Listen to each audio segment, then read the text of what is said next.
Howdy y'all, Caleb here. Today we're talking about Raptadons. Which one should you build in your Seraphon army box? Are you going with Chargers or Hunters? Quick question, if you don't want to watch the rest of the video, build them as Chargers. We talked before about the efficiency of our different units, and Raptadon Chargers come out as one of the most efficient units we have. They're only 150 points, so they're fairly cheap, and with minimal buffs, which, to be honest, is all our army book really has is minimal buffs. You're able to get them out to decent amounts of damage.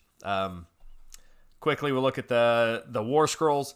Raptadon Chargers, the biggest thing about this unit is that they have 6 attacks per model with 5 models in the unit. So they have 30, well, technically 31 because they get 1 extra from the champion. 31 attacks from a pretty cheap unit. That's good. We can lean into that with some buffs from the Star Priest that gives some mortal wounds. Things like that. They are fast with 12-inch move. They get a +1 to their charge, which is very good because they're already fast, but also because you're going to teleport these guys a lot. And that +1 to charge is critical when you're teleporting them within, or bringing them in from reserves within 7, or you're teleporting them outside of 9. Makes your charges a lot easier. The other thing is Geomantic Empowerment gives them +1 damage on the lances if you're attacking something on an objective. So that's pretty big because that does increase their damage quite a bit. You're talking about 16 attacks on this unit that do 2 damage, and then another 15 attacks that do 1. So they have potential to do quite a bit of damage, and for fairly cheap and a fast unit. The big downside is that they are extremely fragile. A 5-up save is not good, but they're cheap enough that you can bring a couple different units and either combo charge them or send them across the board wherever you need to. So they are cheap enough to justify the amount of damage they do, but also being fragile. They really are a glass cannon, but that's okay. The Hunters aren't really worth taking, in my opinion, because they don't do as much damage, and their unique ability, which was to give the Chargers a +1 to hit if they target a unit the Chargers are attacking. You can just get that with all-out attack. So really, the Raptadon Hunters serve no real purpose. Their shooting has great rend, -2, but a terrible profile otherwise. So their special ability, where they get to shoot twice, just isn't even really worth it. So there's only one corner case where I would probably ever bring Hunters, is if I had a whole bunch of Chargers in the list, and I wanted to target a bunch of different units at the same time with the Hunters to all proc that +1 to hit. But really, all-out attack is just a way better, easier to get that buff. So I'm almost never taking Hunters. We do have a couple of buffs we can give. To be honest, there's not a whole lot of buffs in this book that you can like stack on top of units. There's plenty of debuffs you can do to the enemy, and you can do lots of spell damage in the spell phase, but not a whole lot of buffs you can stack onto units. These first couple of buffs, all in Starborn, are really more of movement buffs. The first one is the Heroic Action, the Spatial Translocation. You can teleport a unit in the hero phase. That is good, especially in Fangs of Sotek, because that's your only access to the teleport. But very good for getting things where you need to. And you don't feel bad about going outside of 9 because this Raptadon unit has a +1 to hit, or +1 to charge. So you can make those charges a lot more often. Skink spell in Starborn, Speed of Huanche. You get a normal move in hero phase, another movement buff. And this is great for the Raptadons because they're now moving 12 in the hero phase and then another 12 in the movement phase. Very good. You're likely to move them out of their buff range if you're trying to buff them with a Skink Star Priest, so remember that before you make this move. Obviously, you can actually buff them before you move them. Do that. Be smart. Be smarter than me.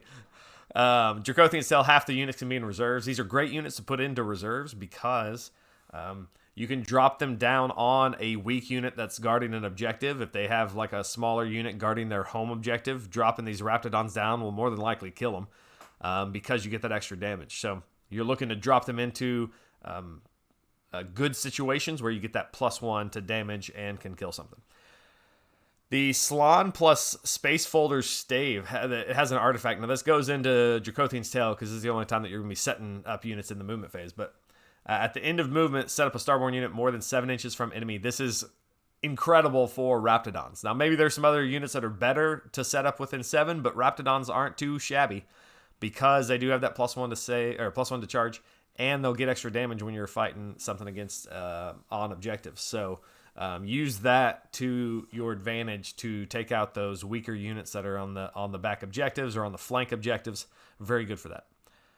In Coalesce, there are some buffs in Coalesce. I kind of like them in Coalesce too. Skink spell, Heavenly Frenzy, lets them run and charge.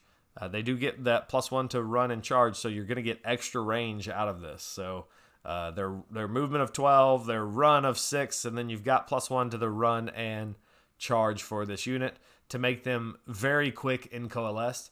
And that can make up for, if you're taking a bunch of slower source stuff, these guys can provide that skirmishing first wave if you need to hit something across the board. Another little interesting tech piece could be a Stegodon. And Coalesce has a monstrous action for a 4-up roll. A strike last effect applies to the enemy. This could be useful if you're taking kind of a swarm of Raptadons, multiple MSU, and maybe charging them in with a Stegodon. That relies a lot on a 4-up roll for that strike last, but maybe it's useful. I was trying to figure out some combos here. Also, a Stegodon gives them +3 to bravery, so that does negate some of their bravery. Raptadon's bravery is not very good, but if they're getting hit, they're going to die anyway. There are some Warscroll buffs to talk about, and really the main one is a Skink Starpriest Serpent Staff. You're going to see the Skink Starpriest in every list that we make, just kind of like it's always been in the last battle tome. So this Skink Starpriest is also going to be here because it can buff any friendly unit. Wholly within 12, you point your staff at it. You don't have to roll or anything. It's just automatic. And wound rolls of 6 equal a mortal wound in addition. So this is fantastic for units that have a lot of attacks, kind of like Raptadons that have 30 attacks. You'll be able to hit some mortals on their attacks, and that helps them bust through some of the tougher armor that they may come up against. Spawn of Chotek, the Glob of Flaming Acid. If you can actually get a hit and a wound and make it through the save and actually do some damage, then you can subtract 1 from the save roll of that enemy unit. This is a great ability if you can get it to go off. Now, when I originally saw this Warscroll, I thought, this is terrible. Who would take this?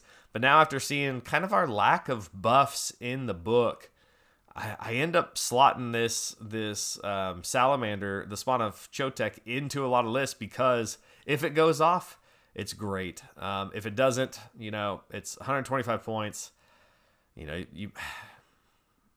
I don't like that I'm having to take a unit that has a 50-50 chance on maybe even doing anything. But it is what it is. It's a good way to get a -1 to save if it goes off. So it might be worth taking. Terror Wings also have that fun ability that they've had in the past too, where if you can roll over the bravery of an enemy unit, you can shut off their ability to use command points, command abilities. And there's a lot of stuff in the game right now that's shutting off command abilities, but this is our unique way to do it. It doesn't happen a lot, especially against some armies. If they have a bravery of 10, you're almost never going to get this. So it works against low bravery armies. But they're cheap enough at 75 points. They're fast enough, and this happens in both our shooting phase and the opponent's shooting phase. So they're worth taking. They're a good unit. I like them. When it goes off, it's great. A lot of times it won't. So we have 1 buff that we can guarantee, and 2 that are, maybe they would work. When those both go off, like the Salamander and the Terror Wings, then you're going to kill that unit. If they don't go off, you might not. Our average damage for the Raptadons, you can see it scaling here. Just the base Raptadons doing about 8 damage versus a 4-up save. Raptadons versus something on an objective doing almost 12. And then Raptadons versus something on an objective plus all-out attack. And the Starpriest Venom does about 18 damage versus a 4-up save. It's pretty efficient for a 150-point unit that's fast and can throw a lot of dice out. So it's good numbers there. I like what I see there. It's not going to be, this isn't going to deal with some of the heavier armored things in the game. Don't throw these Raptadons into Immortus Guard. Not real sure what we would throw into a Mortis Guard. But pick your fights with these things because they can't take a hit back. So you need to make sure that you kill whatever you're going up against. So look for those choice targets that are guarding an objective. That's a definite plus, and are a little bit weaker, and these Raptadons will feast on them. If we do add the spawn of Chotek buff to it, get another -1 to their save, you're looking at over 20 damage versus a Forp save. That's good. But that also helps out the damage versus the lower save units. So the 2-up and 3-ups, you're doing a little bit more damage if you get that spawn of Chotek to go off. Especially if they can't use all-out defense or something in their turn, then from the Terror Wings, then you'll be doing more damage. So some very good damage there for a smaller unit. Talking about, let's talk about reinforcements. Is this a unit that you would reinforce? And I don't really think it is. I think they operate kind of best as that long-range skirmishers are going to go attack something and get in the way, kill off those small units. Here you can see a unit of 5. I built these. I haven't built the mounts yet. Haven't painted anything on it. They are actually a really fun unit to build. At least the mounts are so far. I've enjoyed them. Here we see they've dropped down outside of 7 with the Slon's artifact ability. And they have a +1 to their charge, so that all I need to roll is a 6. And they should kill off that unit of... Well, Judicators might shoot on the way in, so they might kill off some. This is just an example, though. But as we try to reinforce this, you see what happens with cohesion. So unit cohesion forces us to put a couple of models in the back of the unit to keep cohesion. And so reinforce it, we're really only gaining an extra 2 models that are attacking. Now, I mean, that is an extra 12 dice you're going to roll, but it's not really just a straight up, ×2 damage by reinforcing it like some units do. So there are some odd, formations you can get where I think you can get 1 extra model in, but it's not very easy to play with. This is usually how you end up having to play it to make it around terrain, to make your combats, to make your charges, that kind of thing. This ends up being a lot easier to actually play. So you gain an extra 2 models in when you reinforce it once.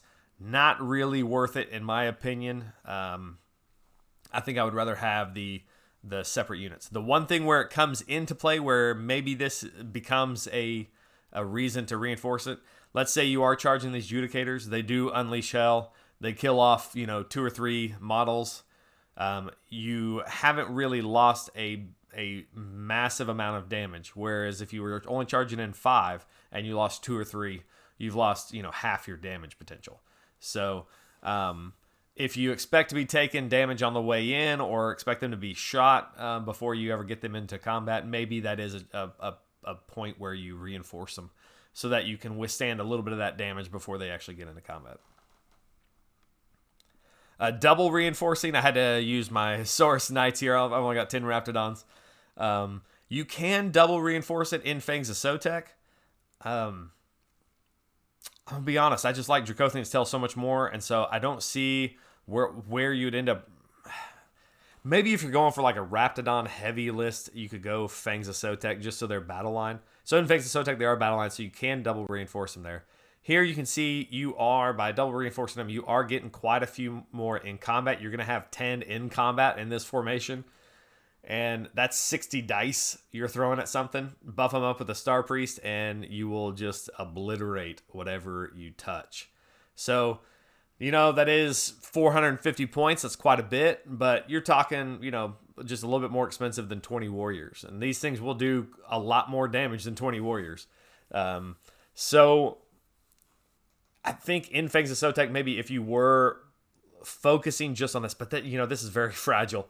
This is, what is this? It's 30 wounds on a 5-up save. That will get absolutely deleted by a lot of stuff in Age of Sigmar. So be careful with that. Also showing them at 7 inches here. I don't think you can do that in Fangs of Sotek because you don't have any setup in the movement. All right, let's talk about a couple of lists here. This list came from the previous video we did on the Trog Bomb, and I just wanted to put this one back up here because I think it is a valid list, especially if you've only got 2 units of Raptadons, you're looking at building something from the army book or army box. Maybe this is a way you can go. I think it's a very good list at the moment. with the Troglodon Bomb. There are some weaknesses, obviously, to the Trog Bomb list, but this one does feature some Chargers, which I think are good. Here, you can kind of see we're really just using the Chargers as units that are going to go out fast, maybe claim the flanks.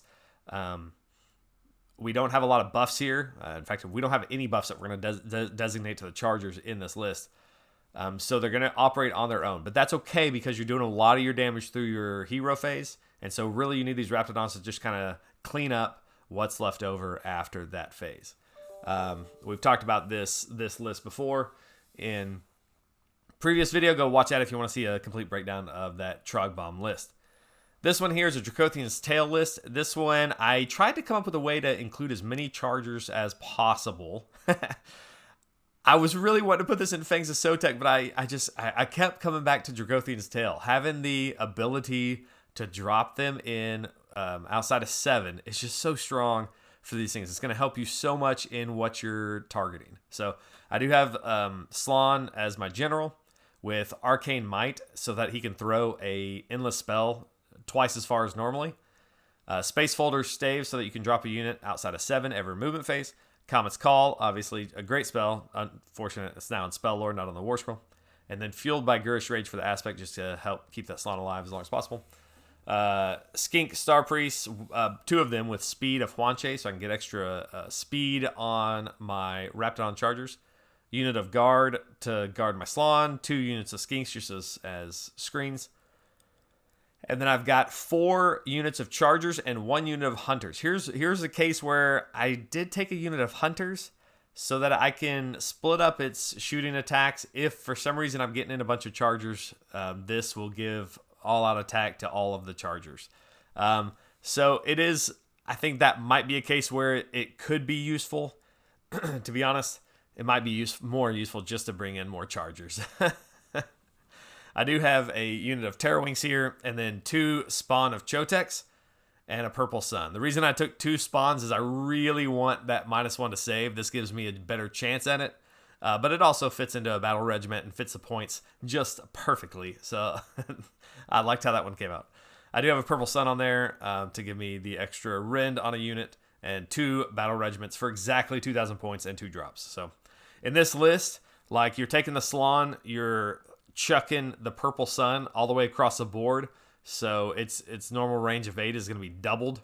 That's very good, and then it also moves another 8, so you can get this to where you want it to go most of the time.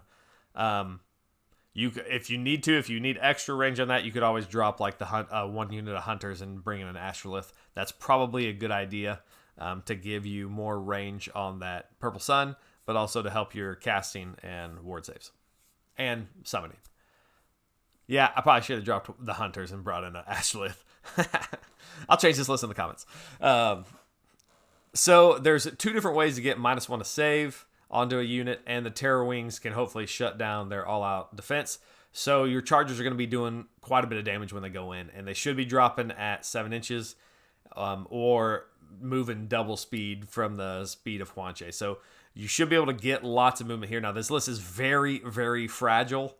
Not a lot of good saves here. And so if you're not killing things off the board, this list will get wiped out. So is it a good list?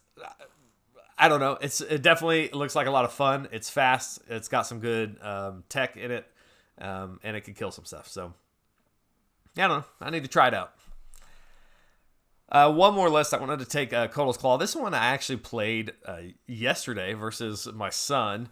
And I wanted to play a Koatl's Claw list, but I wanted to include the Raptadon Chargers I had just built part of. So I have a Saurus Old Blood on Carnosaur as my general with Vengeful Defender to help the Saurus move extra in the hero phase. And then Artifact Sotek's Gaze, which helps me shut off an enemy unit from capturing an objective if they have 1 or 2 units. So just kind of helps with that objective play. Skink Star Priest with Heavenly Frenzy, so I can run and charge a unit with Tunnel Master to keep him where he needs to go. And then another Star Priest with Heavenly Frenzy. I've got 2 units of Reinforced Source Warriors, just blocks of 20. I like 30, but it seems like 20 is probably the sweet spot. You're not spending too many points on those Warriors, but there's still a healthy amount of wounds. That's 40 wounds that are usually going to be on a 3-up save. running around the board. And I like the Old Blood paired with them because when you issue a command point with the Old Blood, which this list is going to be very low on command points, you're able to pass that off to 2 different units. So he can give all-out defense to both the units of Warriors, which is very nice. A unit of Skinksters for Battle Line, my 2 unit of Raptadon Chargers, and a Bastildon with Solar Engine. This all comes into a Battle Regiment, 1 drop at 1995. If you are taking 1 drop, make sure your Warriors have spears so they can actually attack in double ranks. Otherwise, you'll need to increase your drops to get Galatian veterans into that so the clubs can attack. So I like this list. It was pretty fun. The Warriors really clogged up the middle and grabbed the objective there in the middle. The Raptadons kind of went to the flanks and were able to clear off some units that were on the objectives. While the Bastildon kind of supported and shot some stuff out. I played a little bit more aggressive with the Bastildon than I normally do, just because you're not worried about that save being bracketed anymore, so you're not afraid to kind of push it up the board and get it mixed in the combat. So a nice mixed list here. That I liked it. It did pretty well. Definitely not a 5-0 list, but a fun one with some different units that have very defined roles. So I like that one. Oh, that was the end. So let me know what your thoughts are on the Raptadons. Obviously, we're taking Chargers. I can't imagine if for some reason you're taking Hunters. Let me know below why. But shoot me a list. What are you doing with Raptadons? How can we use these the best? And we'll catch you on the next one.